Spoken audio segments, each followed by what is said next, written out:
All right, why don't we move into what I think is probably the other big news for this week, and that's that Nvidia will not be making their own version of the 4060 Ti, 16 gig.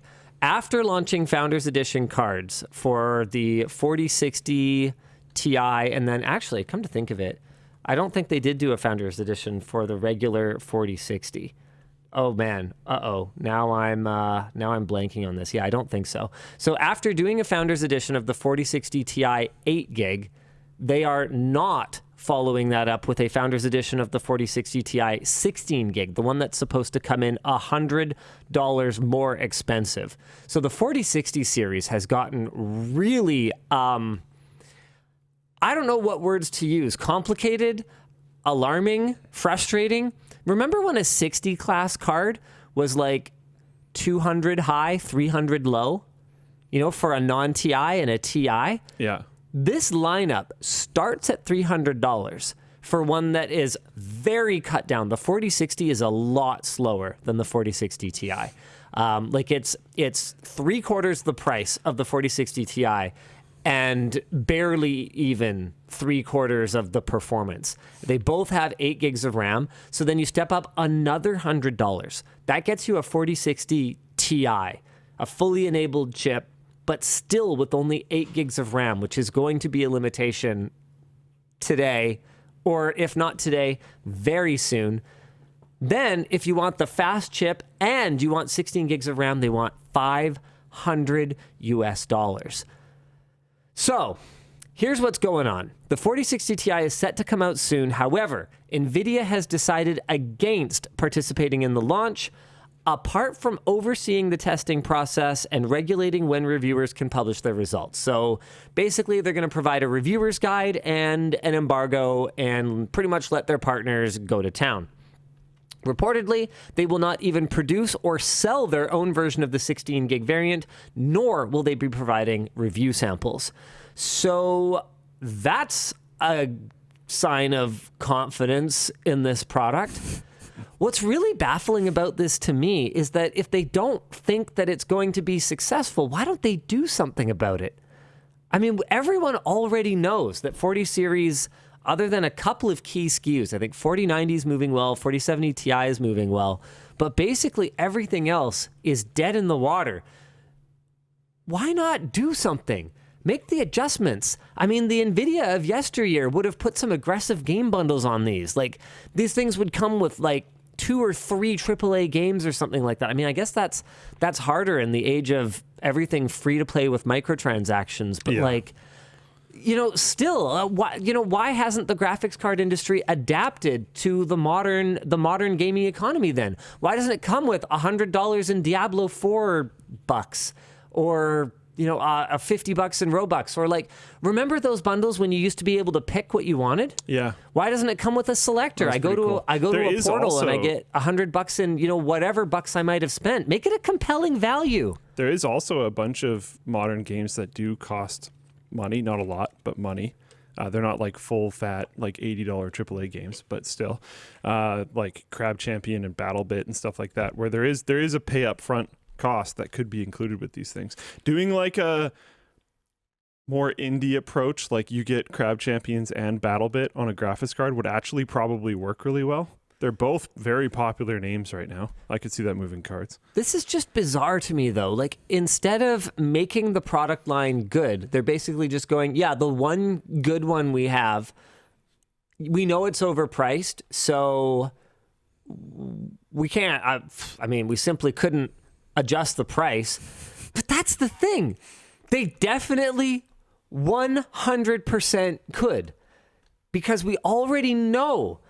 Here, hold on. We can actually do the math on this. All we got to do is go to DRAM exchange, because everything else about this card is the same.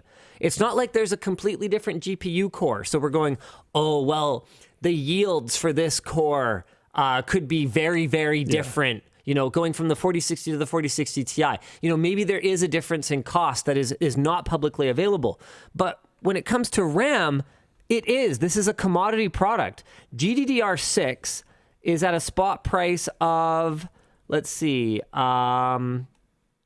session average of $3 per 8 gigabit. Okay, so 8 gigabit times 8 is going to be gigabytes. So it costs about, at spot prices, mind you, Nvidia is almost certainly paying less than spot prices, about $25. $25. So even if they were taking 50 points, I always forget if it's points of margin or percent profit or whatever, even if they were charging double of the actual bill of materials cost to them for this higher memory capacity SKU, then it would still be $450, not $500. This is literally the exact same product plus $25 of DRAM.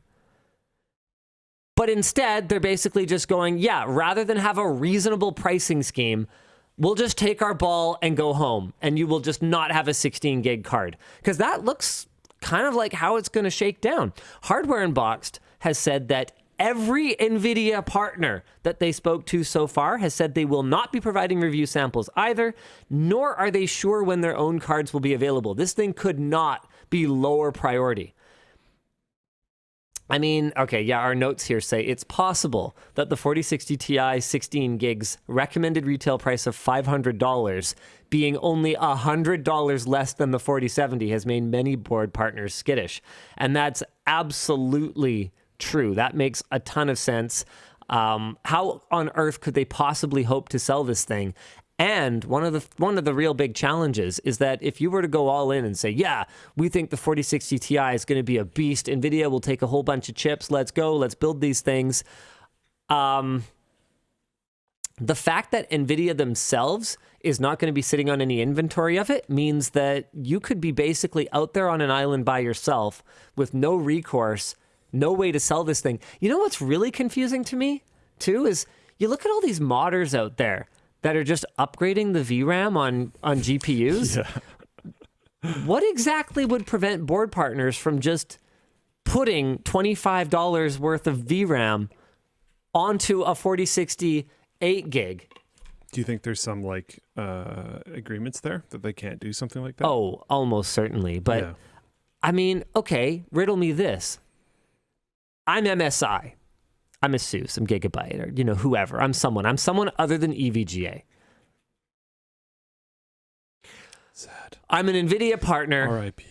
I have a 4060 Ti 8 gig, okay? And it's a little bit above MSRP. It's like $439.99, something like that. Sure. Okay? You, the customer, take it and plug it into your system. You're like, yep. This is a 4060 Ti 8 gig. I sure hope this core is overclocked a little bit because I paid more than MSRP for this. And then you go, hold on a second. What's this little switch on the card? Oh, that's funny. It doubles the video memory. Is this real? Or is this just fantasy? Oh, it's real. Oh, wow. What a fantastic bonus. I mean, would anything prevent that? I think so, because I think there could be agreement saying that you can't change the memory on the board. Yeah, probably. I just hate the way that NVIDIA just controls everything. I was going to say, I think it was last WAN show you were talking about how NVIDIA just loves control. NVIDIA's a control company. Yeah, I doubt they're going to just let them be like, oh, we can just double the RAM. That's fine. It's probably not allowed. Shaf2K says the 16 gig is a completely different board design due to the bus width. I don't believe the bus width is any higher. I believe it's just 2 DRAM modules per whatever. Hold on a second.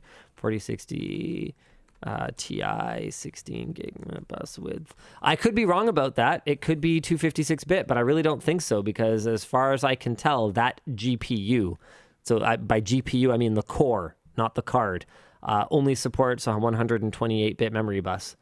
Yeah, no, it's 128-bit. Yeah, they just double up the capacity. In fact, you know what? It's probably just denser chips because 8 gigs is not super high density these days. Because I was going to say before, maybe they've just doubled up the memory chips. But no, what I suspect is that these are just higher density chips and it is literally the exact same thing. Unbelievable. What if board partners just added a physical slot to add more memory like the olden days? You know what? We actually have a video coming that's very much about that, even though I actually, looking back on it, I think we've done a bad job of the title and thumbnail, because it's called Starting At is the Biggest Lie in Tech, like the starting at price. And what we're pretty much doing is taking a look at how manufacturers have manipulated starting at to make their systems in particular seem like a much more appealing option than they really are, when the only way to get them up to a reasonable spec that has enough memory and has enough storage is to give the manufacturer an inordinate amount of money. And we do the math on this, and I forget the exact numbers, but I think Apple is making something like 12 times the cost in margin on their SSD upgrades, some of them. Like, just ludicrous, unbelievable profit margins on these things. And Dell was like better, but not by much. And we kind of dig into, how the tightly integrated nature of modern system designs makes this far more lucrative and far more possible for these system manufacturers, because you no longer have the option of just buying the base model today and then upgrading it down the line. You either have to pay the ransom extortionate price at launch, or you just don't have more RAM, or in some cases, even more storage. Really? You can't even change the storage? However, there's two sides to every story, right? And there is a performance benefit to the way that they're doing things, a real one, not an imagined one. And that's actually the example that, or the illustration that I use for this is what happened with GPUs. Like, man, this would have been like 25, almost like 30 years ago, a long time ago. It's a really good point that was brought up in the chat, that GPUs actually used to have expandable memory. And this was in the form of like slots and little like sockets that you could stick RAM chips into and stuff like that. And the reason that they didn't was because of the bandwidth requirements, because of the performance requirements. Every time you add trace length, and every time you add some kind of pogo pin or LGA or socketed interface, you are adding signal degradation. And the more signal degradation you have, the slower the speeds you have to run your memory at. And for GPUs, then and now, like, GPUs can basically never get enough memory bandwidth, which is a big part of why the 4060 series sucks so much, because they're using only a 128-bit bus on what is purportedly a 60 class card. I forget how I started this sentence. The point is they need tons of memory bandwidth. They can never get enough. And so the decision was made that, given that there was probably going to be a fairly appropriate amount of memory anyway, and by the time you needed more memory, that GPU would be out of date anyway, the decision was made to basically move forward with GPUs always having soldered memory. And those benefits do extend to modern systems. For example, in DDR5, you ever notice that you can't buy a DDR5 SODIMM that's faster than like 4800? Yeah. You can't. But you can buy systems now that have DDR5 running in excess of 7,000 megatransfers per second. ASUS has one where they actually are doing a similar on-package memory chip, similar to what Apple's doing with their M-series silicon, that runs at like 7,700 megatransfers per second or something like that. And is only able to do that because the traces are like this long.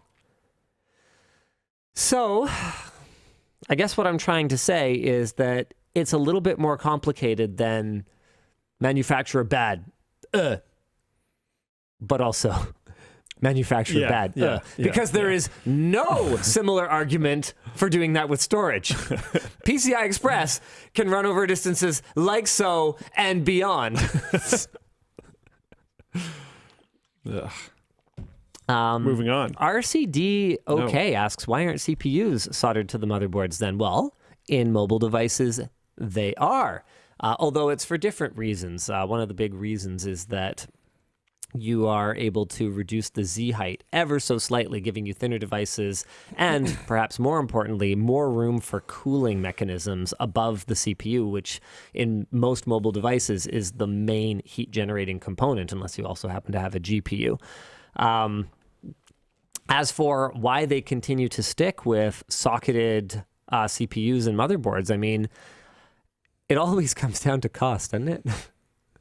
You just have to assume then that the cost benefit of being able to have one motherboard design that can have dozens of different CPUs in it is greater than the cost benefit or performance benefit, and therefore cost benefit, so they can charge more for it. The cost benefit of soldering the CPU and then being locked with that inventory that is only sellable as a complete package. Soldering unit. the CPU and the RAM would be so boring. Yeah, I mean that's basically the high performance NUCs that Intel was doing that they ultimately gave up on. I don't think enthusiasts want that. Yeah. And I don't know if enthusiasts will ever is a big word, but I don't know that enthusiasts will ever want that. It would really, you're really not doing much building the computer at that point. I do propose a solution in the video though. Manchmal Scott says you can get 5600 megatransfer DDR5 SODIMMs. I haven't seen them. That's still not as fast. That's as still not as fast as the soldered ones. So it's, the point remains the same, but you are correct. Technically, the very best kind, etc. Anyway, I do propose a solution to all of this in the video, but I'm going to make you watch it. So anyway, yeah, because it's a good